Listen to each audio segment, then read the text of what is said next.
Danny Cole was going to die. He knew this with complete certainty as his small scout ship spun out of control toward the unknown planet below. The alarms were screaming. Red lights flashed everywhere. His hands moved across the controls, trying everything he knew, but nothing worked. The ship had been pulled out of hyperspace by something. One moment he was traveling through the stars on a simple mapping mission. The next moment, his ship was falling toward a planet that should not have been there. His charts showed empty space. The planet disagreed. He hit the atmosphere hard. The ship shook like it wanted to tear itself apart.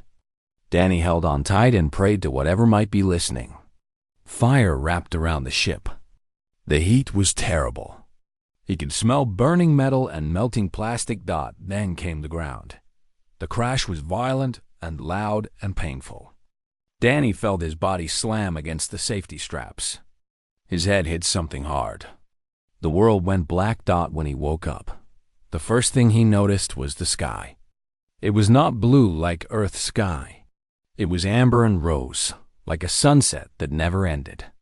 3 moons hung low on the horizon, each one a different size. He stared at them for a long time, trying to understand what he was seeing. He was alive. Somehow, impossibly, he was alive. Danny tried to move and immediately regretted it. Pain shot through his body. His ribs were probably cracked. His left arm was badly bruised. There was blood on his face from a cut on his forehead. But he could move. Nothing was broken badly enough to stop him. He crawled out of the ruined ship and looked around. He was in a field of grass, but the grass was violet, not green. Strange flowers with petals like glass grew in clusters nearby. The air smelled sweet and clean, with something else underneath. Something alien. His ship was destroyed. The front end was buried in the dirt. The back end was a mess of twisted metal and sparking wires. Smoke rose from a dozen places. There was no way he was flying home in that thing. Danny checked his supplies. He had emergency food packets for about 2 weeks. His water purifier still worked. His medical kit was intact. His distress beacon was damaged, but he thought he could fix it. He had a small knife and a flashlight. That was everything. For the first 3 days, Danny focused on survival.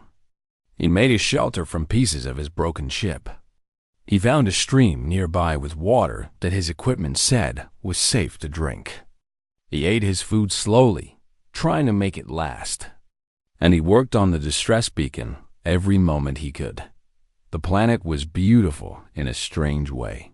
The violet grass moved in the wind like waves on an ocean. The amber sky changed shades throughout the day, from light gold in the morning to deep orange at night. Creatures that looked like birds but had 4 wings flew overhead. Small animals with too many legs watched him from the grass but never came close. Danny talked to himself to stay sane. He talked about home. He talked about his family. He talked about the girl he had dated in flight school who had married someone else. He talked about his dreams of exploring the stars. He laughed at himself for getting what he wanted. On the 4th day, they found him. Danny was working on the beacon when he heard sounds behind him. He turned and froze. Dozens of beings stood in a circle around his camp. They had appeared without making any noise he could hear. They were tall, much taller than him. Their skin looked like polished silver, shining in the amber light. Their eyes were large and shifted between blue and purple as they looked at him. They wore armor that seemed to be made of the same material as their skin. They carried weapons that looked both beautiful and deadly. Danny slowly raised his hands to show he had nothing. His heart was beating fast. This was first contact. Everything humanity had ever imagined about meeting aliens was happening right now. To him, in this field of violet grass, one of them stepped forward and spoke. The sounds were musical, like someone singing, but Danny could not understand any of it. His translator device tried to work, but the language was completely new. It caught a few words. Danger, Unknown. Prisoner. Danny kept his hands up and tried to look harmless. He was just one human. They were many. They had weapons. He had a small knife. The math was simple. Then he noticed her. She stood near the back of the group, but something about her was different. She wore robes of deep crimson instead of armor. The others seemed to watch her from the corners of their eyes. When she moved forward, they made space for her. She was beautiful in a way that was hard to describe. Her silver skin seemed smoother than the others. Her eyes shifted more slowly, settling on a deep blue as she studied him. She moved with grace that made the soldiers around her look clumsy. She stopped in front of Danny and tilted her head. Her eyes looked into his with an intelligence that made him feel like she was reading his thoughts. For a long moment, neither of them moved. Then she spoke. One word. His translator struggled with it, but finally gave him something. Interesting. She turned and said something to the soldiers. They moved quickly after that. Two of them grabbed Danny's arms. They were not rough, but they were firm. He was not going to escape their grip. They put something around his wrists. It looked like jewelry, but felt like handcuffs. They took his knife and his flashlight. They searched his camp and took everything they found. The female in crimson watched all of this with those shifting eyes. When the soldiers were finished, she walked over to Danny again. She reached out one silver hand and touched his face. Her fingers were cool and smooth. She turned his head left, then right, examining him like he was a strange animal she had never seen before. Danny did not know what to say. What did you say to an alien princess who was studying you like a bug? He decided to try something simple. Hello, he said. My name is Danny. She did not understand his words, but something in her expression changed. Her lips curved upward slightly. Was that a smile? She spoke to the soldiers again and gestured toward the horizon. They began to march, pulling Danny with them. He looked back at his ruined ship, his broken beacon, his only hope of rescue. Then he looked forward, toward whatever waited for him. He was a prisoner on an alien world, surrounded by beings who could kill him with a thought. He had no weapons, no allies, no way home. By all logic, he should have been terrified. But somewhere deep inside, Danny Cole felt something else. Something that had driven humans since they first looked up at the stars. Curiosity. Whatever happened next. It was going to be interesting. The city rose from the horizon like a dream made real. Danny had seen pictures of beautiful cities on Earth. Paris with its lights. Dubai with its towers. New York with its endless energy. None of them prepared him for this. The buildings were made of crystal that caught the amber light of the sky and turned it into rainbows. Towers twisted toward the clouds in shapes that should have been impossible. Bridges of light-connected structures that floated in the air. Everywhere he looked, there was beauty that made his heart ache. The Valkyrie, as he learned his captors were called, lived in a world of art. Even the soldiers who marched beside him wore armor that was decorated with patterns that seemed to move. The streets were smooth as glass and covered in designs that told stories he could not yet read. People stopped to stare as he was led through the city. Danny heard whispers in that musical language. He saw fingers pointing. Children with silver skin and shifting eyes hid behind their parents and peeked out at him. He was the strangest thing they had ever seen. The palace was at the center of the city, and it was the most beautiful building of all. It rose higher than anything else, a mountain of crystal and light that seemed to touch the sky. Guards in golden armor stood at every entrance. Banners of crimson and silver hung from every wall. Danny was brought before the throne room. The doors were 3 times his height and covered in gems that formed pictures of battles and celebrations. When they opened, he saw a chamber so large that clouds actually floated near the ceiling. The Empress sat on a throne of black, crystal at the far end. She was old, older than anyone Danny had ever seen. but her eyes were sharp and cold. Silver hair fell past her shoulders like a waterfall of metal.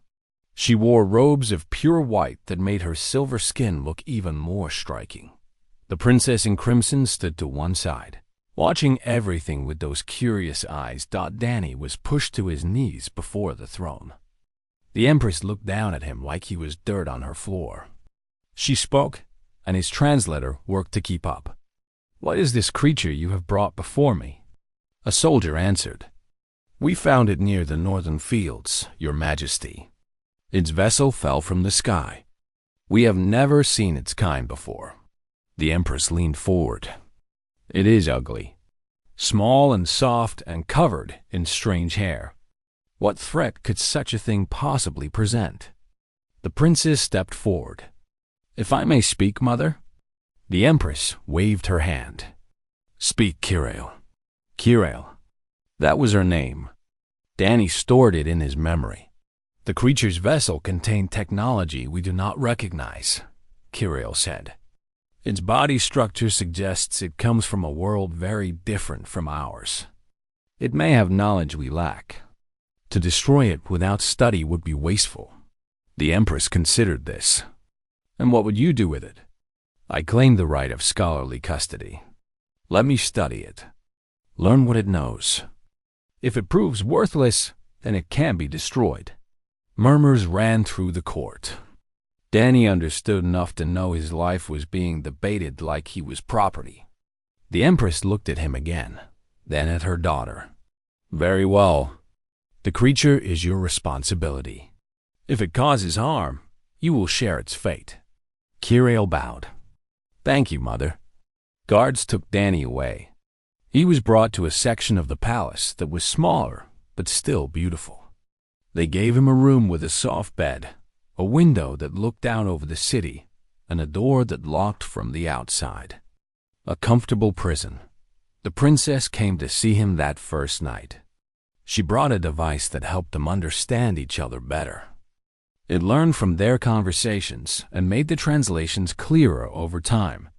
"You are called Danny," she said. "What are you?" "Human," he answered. "I am a human from a planet called Earth. Human Earth." She repeated the words like she was tasting them. "We have never encountered your kind before. Our empire is vast, but there is much we have not explored." "Your empire?" "The Volcari Empire controls 100 worlds. My mother, the Empress, rules them all." Kirail sat down across from him. "Tell me about your Earth. Tell me about your people." Danny talked for hours that first night. He told her about Earth's blue skies and green forests. He told her about oceans that covered most of the planet. He told her about billions of humans living in countless different cultures. He told her about their history of war and peace, of art and science, of cruelty and kindness. Kirail listened to everything.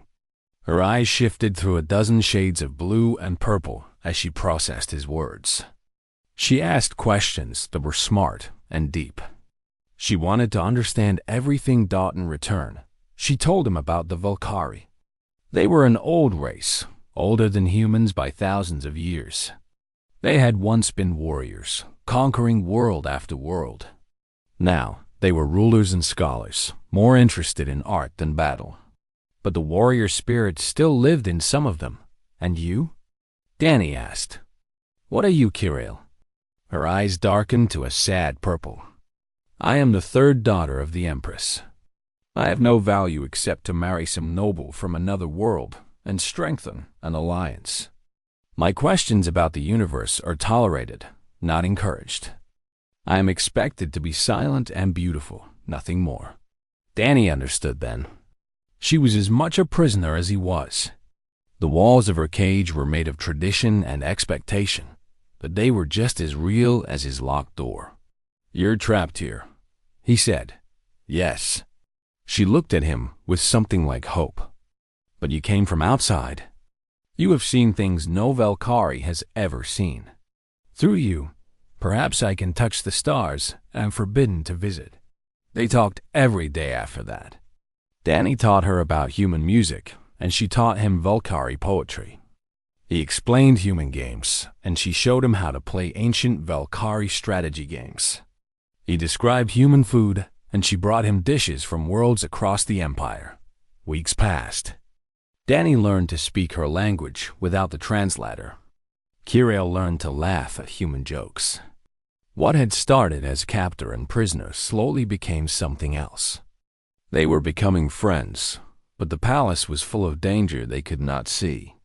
Kirill's eldest sister, Crown Princess Vashar, watched from the shadows. She saw how her younger sister spent time with the alien creature. She saw the way Kirill smiled now, when before she had been sad. Vashar was cruel and ambitious. She wanted the throne, and she wanted Kirill to remain nothing. The alien was changing things. The alien was a problem dot in the dark corners of the palace. Vashar began to make plans. Danny saw none of this. He only saw the amber sky through his window and the silver princess who came to visit him each day. He only saw the beginning of something precious. He did not see the storm that was coming. Danny woke to the sound of something heavy hitting the floor. For a moment, he thought he was dreaming. The palace was always quiet at night. The Valkyrie moved like ghosts and spoke in whispers after dark. But this sound was different. This sound was wrong. He sat up in bed and listened. Silence. Then another sound, soft like a sigh. Then nothing. Something cold settled in Danny's stomach. He had grown up in a rough neighborhood on Earth. He knew what danger felt like. It felt like this. He got out of bed slowly, quietly. He had no weapons. They had taken everything from him when he arrived. All he had was his fists and his instincts. On Earth, that had been enough to keep him alive many times. He hoped it would be enough now that the door to his room was still locked. But the sounds had come from outside, from the hallway where the guards usually stood. Guards who should have heard him moving. Guards who should have checked on him. Danny pressed his ear to the door. He heard footsteps. Light, careful footsteps. More than one person. Moving toward Kirill's chambers. He did not think. He did not plan. He simply acted. Danny grabbed the chair from his small desk. It was heavy, made of some kind of crystal that felt like stone. He positioned himself beside the door and waited. The lock clicked. The door began to open. A figure in black stepped through. Danny swung the chair with all his strength. The impact was tremendous. The figure crashed into the wall and did not get up. Danny did not stop to check. He stepped over the body and into the hallway. Two guards lay on the floor. Their silver skin was stained with dark blood. Their eyes were open and empty. They were dead. Three more figures in black stood in the hallway. They turned toward Danny with surprise in their shifting eyes. They had not expected resistance. They had expected everyone to be asleep. Danny did not give them time to recover. He charged at the nearest one with a scream that echoed off the crystal walls. The Valkyrie were faster than humans. Stronger, too. But Danny had something they did not expect. He had the desperate fury of a human who had nothing to lose. The first assassin raised a blade. Danny ducked under it and drove his shoulder into the assassin's chest. They crashed into the wall together. Danny grabbed the assassin's head and slammed it against the crystal. Once, twice, 3 times. The assassin stopped moving. Pain exploded in Danny's back. A blade had cut him. He spun around and caught the second assassin's arm before another strike could land. They struggled for control of the weapon. The assassin was stronger, but Danny was more desperate. He bit down on the assassin's wrist with all his might. The assassin screamed and dropped the blade. Danny caught it and buried it in the assassin's chest. The third assassin tackled him from behind. They rolled across the floor, punching and clawing at each other. Danny felt bones crack. His or theirs, he could not tell. He found the assassin's throat and squeezed. He squeezed until the assassin stopped fighting. He squeezed until he was sure Danny stood up. Blood dripped from wounds he could not count. His body screamed with pain. But Kiriel's chambers were still ahead, and he could hear more assassins inside. He picked up another blade and ran. The doors to Kiriel's chambers were open. Inside, 3 more assassins had cornered the princess. Her guards were dead. She had nothing to defend herself except a small knife that looked like a toy compared to their weapons. Kiriel's eyes were wide with fear, but she stood straight. She would not beg. She would not cower. Even facing death, she had her pride. Danny did not announce himself. He simply attacked. He crashed into the first assassin from behind, driving the blade through their back. The second assassin spun and cut deep into Danny's shoulder. Danny barely felt it. He grabbed the assassin and threw them into the wall. They hit with a crack and did not rise. The third assassin was the fastest yet. They came at Danny with a flurry of strikes that he could barely see. Cuts opened on his arms, his chest, his face. Blood flew through the air. Danny was being carved apart, but he did not fall. He could not fall. Not with Kiriel behind him. Danny caught the next blade with his bare hand. The edge cut deep into his palm, but he held on. With his other hand, he punched the assassin in the throat. Once, 3 times. The assassin dropped. Silence fell. Danny stood in the middle of the room, surrounded by bodies. He was covered in blood, his and theirs. He could barely breathe. His vision was going dark around the edges. He turned to look at Kiriel. She was safe. She was unharmed. That was all that mattered. Then his legs gave out. Kiriel caught him before he hit the floor. She lowered him gently and pressed her silver hands against his wounds. Her eyes were shifting wildly, from blue to purple to something he had never seen before. Why? She whispered. Why did you do this? You could have stayed in your room. You could have been safe. Why did you fight for me? Danny coughed. Blood came up. That was probably bad. But he managed to smile. Because you are my friend, he said. His voice was weak. Humans do not abandon their friends. We never give up on the people we care about. Even when it hurts. Even when it kills us. Tears formed in Kiriel's eyes. Danny had never seen a Volcari cry before. The tears were silver, like everything else about them. You foolish, beautiful creature, she said. You wonderful, stupid human. Danny laughed, and it hurt, but he did not care. He had done it. He had saved her. Whatever happened next, that would be enough. Guards arrived then. Real guards. Loyal guards. They found their princess covered in blood, holding a dying alien in her arms. They found the bodies of assassins who would later be traced back to Crown Princess Vashar. Healers came and took Danny away. They did not know human bodies, but they learned quickly. They worked through the night, closing wounds and replacing blood. They fought to save the strange creature who had fought so hard to save their princess. Kiriel did not leave his side. Not for a moment. She held his hand and whispered words he could not hear. And somewhere in the darkness, Danny Cole held on to life with the same stubborn determination that had carried his kind through every challenge they had ever faced. He was human. Giving up was not in his nature. Danny woke in a bed softer than clouds. The ceiling above him was painted with images of stars and moons. Sunlight the color of honey streamed through tall windows. For a moment, he thought he was dead and this was some kind of heaven. Then the pain hit him, and he knew he was very much alive, that his body was wrapped in bandages from head to toe. Strange tubes connected him to machines that hummed quietly. The scars from his fight with the assassins would mark him forever. But he was breathing. His heart was beating. Against all logic, he had survived. Kiriel sat beside his bed. She looked tired, like she had not slept in days. When she saw his eyes open, her face changed. Relief and joy and something deeper flooded her expression. "You are awake," she said. Her voice was rough. "How long?" Danny asked.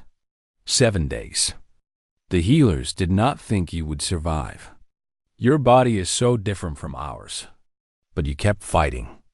Even unconscious, you kept fighting." Danny tried to smile. "It hurt. Told you. Humans are stubborn." Kirill laughed, and it sounded like music. Yes, you are." She told him what had happened while he was sleeping. Crown Princess Vashar had been arrested. The assassins carried marks that connected them to her network. She had confessed under questioning, admitting that she wanted to remove Kirill from the line of succession. She would spend the rest of her life in prison. The court was in chaos. The heir to the throne was now a criminal. The Empress was furious and heartbroken. And everywhere people talked about the alien creature who had killed 6 trained assassins with nothing but his bare hands and a stolen blade. "They are calling you the human beast," Kirill said. "Some mean it as an insult. Others say it with respect. You have become famous, Danny." "Great," he muttered. "I always wanted to be famous for violence." Kirill touched his face gently. "You saved my life. You nearly died doing it. The violence was not your choice. It was forced upon you, and you rose to meet it." Danny looked at her. Really looked. In the amber light of the Valkyrie sun, she was beautiful beyond words. But more than that, she was kind. She was brave. She was everything he had hoped he would find among the stars. "What happens now?" he asked. Kirill's eyes shifted to a determined shade of purple. "Now I fight for you, the way you fought for me." 3 weeks later, Danny stood before the imperial court once again. He was no longer in chains. His wounds had healed, leaving scars that would tell his story forever. He wore simple clothes that Kirill had given him, not prisoner rags. The court was packed. Every noble in the empire seemed to have come to witness this moment. They whispered and pointed and stared at him, with eyes that shifted through every color of the rainbow. The Empress sat on her throne, looking older and more tired than before. The betrayal of her eldest daughter had wounded her deeply, but her eyes were still sharp, still cold. Kirill stood before her mother, dressed in formal robes of crimson and gold. She had never looked more like a princess than she did at that moment. She had never looked more powerful. "I have come to petition the throne," Kirill announced. Her voice rang clear through the chamber. "I ask that the human known as Danny Cole be granted full personhood under Valkyrie law." The court exploded with noise. Shouts of anger and disbelief echoed off the crystal walls. Nobles rose to their feet in protest. The Empress raised her hand, and silence fell instantly. "Explain yourself," the Empress said. Kirill turned to face the assembly. "This human is not like us. His body is different. His mind works in ways we do not understand. He comes from a world so distant that our fastest ships could not reach it in 1,000 years. By every measure we use to judge personhood, he is alien." She paused. The court waited. But personhood is not about biology. It is about spirit. It is about character. It is about the choices we make when everything is against us. Kirill walked toward Danny. Every eye in the chamber followed her. "I have watched this human for months. I have seen him show mercy when cruelty would have been easier. He could have used his knowledge as leverage to bargain for his freedom. Instead, he shared it freely. He could have stayed safe in his room on the night of the attack. Instead, he fought against impossible odds to protect someone he had no duty to protect." She stopped beside Danny and turned to face the court again. "The Valkyrie pride themselves on honor, on loyalty, on courage. We teach these virtues to our children. We write poems about them. We build statues to celebrate them." Her voice grew stronger. "This human has shown more of these virtues than half the nobles in this chamber. He has bled for them. He has nearly died for them. She took Danny's hand in hers. The gesture was simple, but its meaning was enormous. A princess holding the hand of an alien creature before the entire court. He is not my specimen, Kirail said. He is not my prisoner. He is not a beast or a curiosity, or a thing to be studied and discarded. She looked at her mother. Her eyes were steady and unafraid.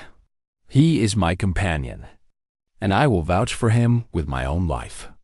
The silence that followed was the deepest Danny had ever known. He could hear his own heart beating. He could feel Kiriel's hand trembling slightly in his own. Then the Empress did, something no one expected. She laughed. It was a dry sound, creaking like old wood, but it was genuine. She looked at her daughter with something that might have been pride. You have your grandmother's fire, child. She too had a talent for dramatic speeches. The Empress leaned forward. You understand what you are asking. If he is granted personhood, he will have rights. He will have standing. He will become part of our society. I understand, Mother. And if he fails? If he proves to be less than you claim? Kirail lifted her chin. Then I will accept the consequences. The Empress considered for a long moment. The entire empire seemed to hold its breath. Very well, she finally said. Let it be written into law. The human Danny Cole is granted personhood under the Velkari Empire. He shall have all the rights and responsibilities that entails. She fixed Danny with a stern gaze. Do not make me regret this decision, human. Danny bowed deeply. I will do my best to honor your trust, Your Majesty. As they left the throne room, the crowd parting before them like waves before a ship, Danny leaned close to Kirail. You did not have to do that, he said quietly. Kirail looked at him with eyes that shifted through shades of blue and purple and something warmer. Yes, she said. I did. Danny understood then that something had changed between them.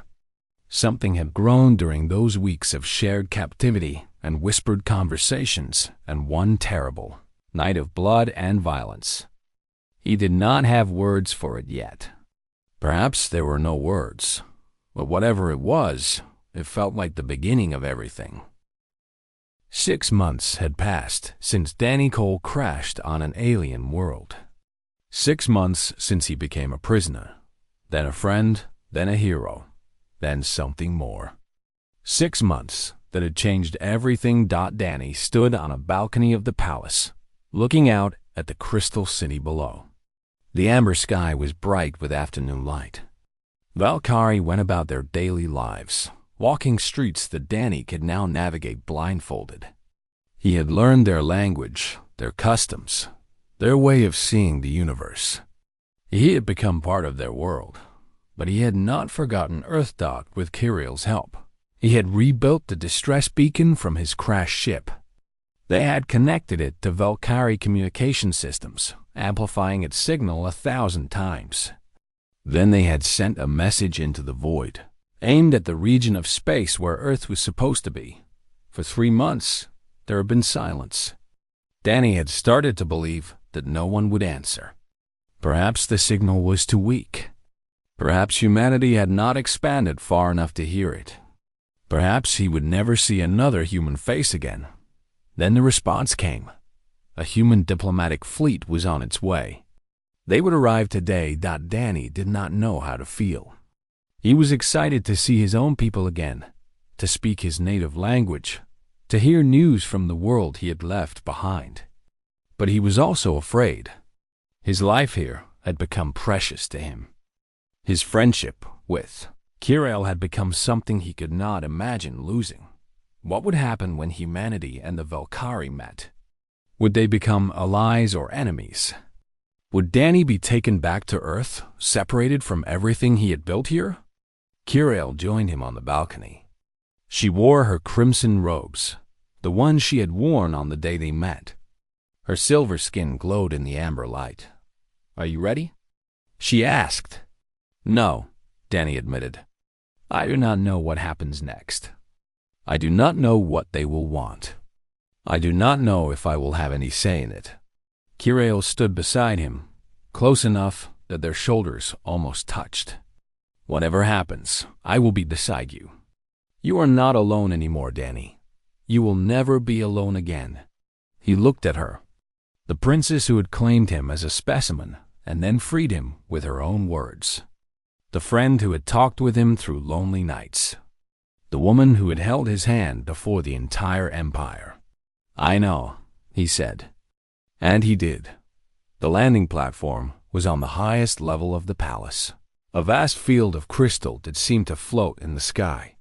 Hundreds of Valkyrie had gathered to witness this moment. The Empress herself had come, sitting on a portable throne with guards around her. Every noble, every scholar, every curious citizen who could fit was there. Danny stood at the front of the welcoming party, Kirill beside him. He was dressed in Valkyrie formal clothes, but he had added a patch to his chest. A small American flag. A reminder of where he came from.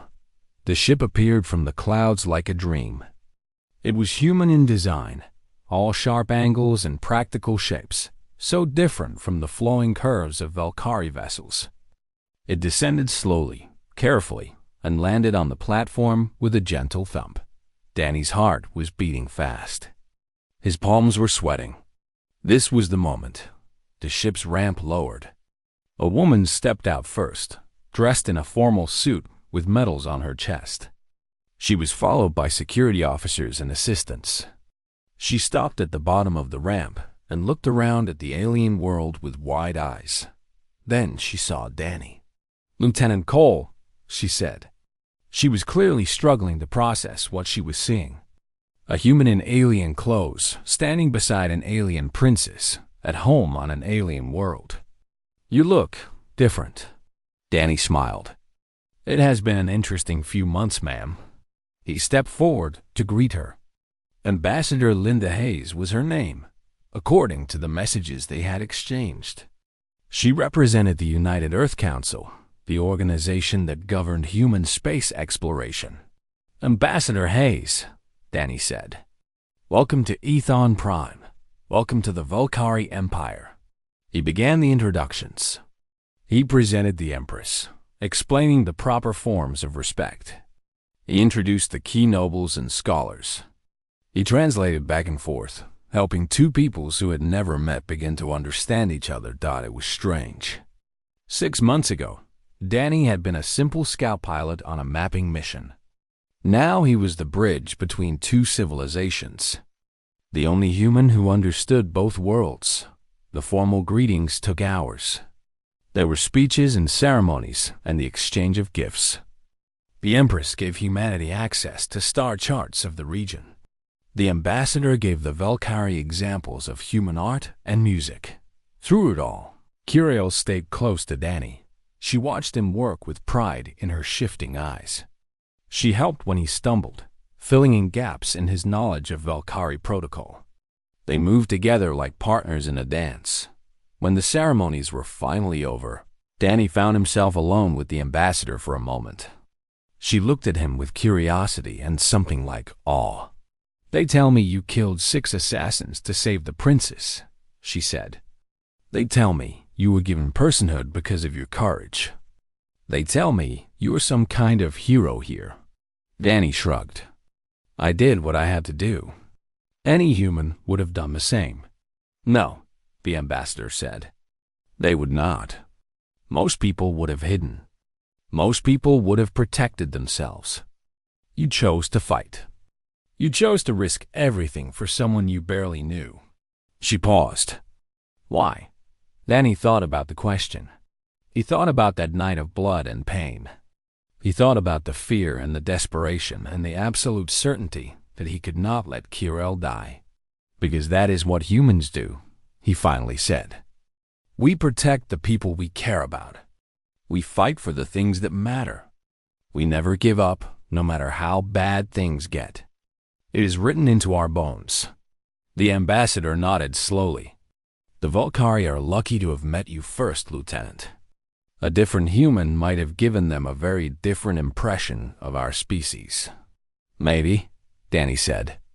Or maybe any human would have found the same things worth fighting for. Later that evening, when the diplomats were resting and the palace was quiet, Danny and Kirill walked through the gardens. Flowers that glowed like stars lit their path. The 3 moons hung in the amber sky, watching over them. "What happens now?" Kirill asked. It was the same question Danny had asked her months ago. "Now we build something," Danny said. "Now we show both our peoples that we are stronger together than apart. Now we explore the stars like you always wanted to." Kirill smiled. It was a full smile, warm and genuine, the kind she had never shown before he crashed into her life. "You promise?" Danny took her hand. Her silver fingers wrapped around his. "I promise."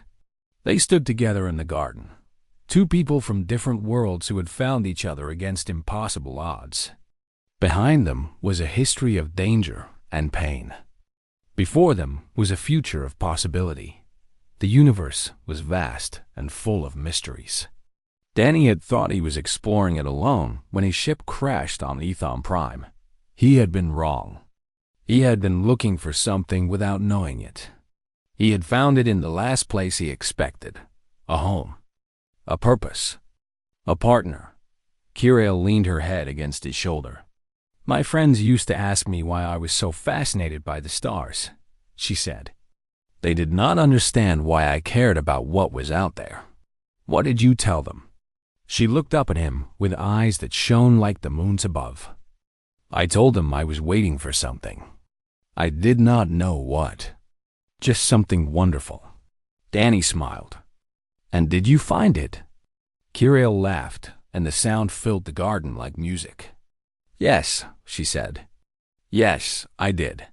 Above them, the stars glittered in the endless sky. Somewhere out there, 2 civilizations were beginning a new chapter together. Somewhere out there, humanity was taking its next great step into the unknown. And at the center of it all, a human and an alien princess stood hand in hand, ready for whatever came next. The universe had brought them together. Nothing would tear them apart.